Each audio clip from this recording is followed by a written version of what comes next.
حضرات محترم، انتظار کی گھڑیاں ختم ہونے جا رہی ہیں۔ اب میں دعوت خطاب دینے جا رہا ہوں۔ اس وقت رات کے اس پہر خطاب ہونے جا رہا ہے قائد ابن قائد، صدر پی ڈی ایم، امیر جمعیت علماء اسلام پاکستان، میرے اور آپ کے قائد، قائد ملت اسلامیہ، قائد اسلامی انقلاب، حضرت اقدس حضرت مولانا فضل الرحمان صاحب، آپ زوردار نعروں کا جواب دیں اور حضرت کا استقبال کیجئے۔ نعرہ تکبیر، بلند آواز سے جواب دیجئے، نعرہ تکبیر، تاجدار ختم نبوت، تاجدار ختم نبوت، جمعیت علماء اسلام، قائد ملت اسلامیہ مولانا فضل الرحمان۔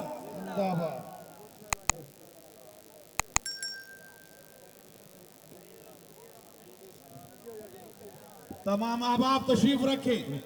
یہ سٹیج پر جتنے احباب کھڑے ہیں وہ بھی تشریف رکھیں۔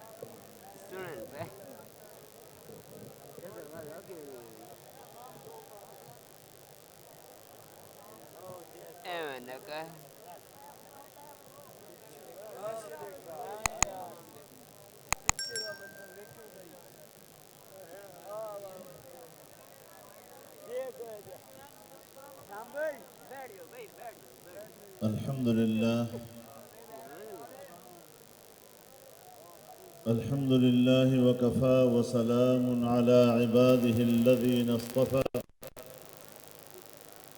لا سيما على سيد الرسل وخاتم الأنبياء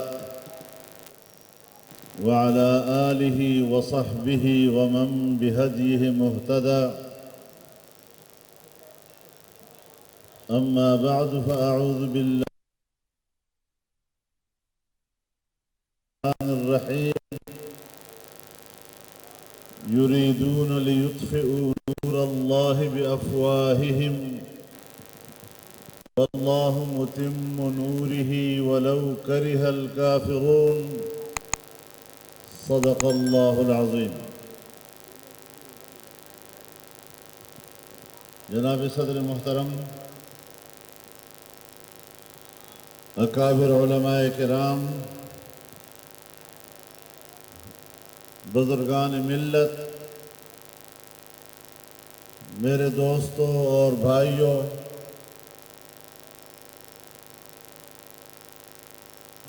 عالمی مجلس تحفظ ختم نبوت کی دعوت پر آج کے اس فقید المثال عظیم الشان کانفرنس کے انعقاد پر میں عالمی مجلس تحفظ ختم نبوت، ان کے قائدین اور تمام کارکنوں کو دل کی گہرائیوں سے مبارکباد پیش کرتا ہوں۔ میرے محترم دوستو،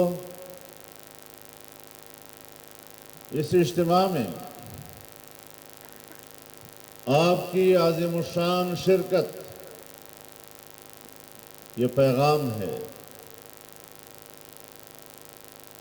یہ پیغام ہے قادیان کو بھی، یہ پیغام ہے تل ابیب کو بھی، یہ پیغام ہے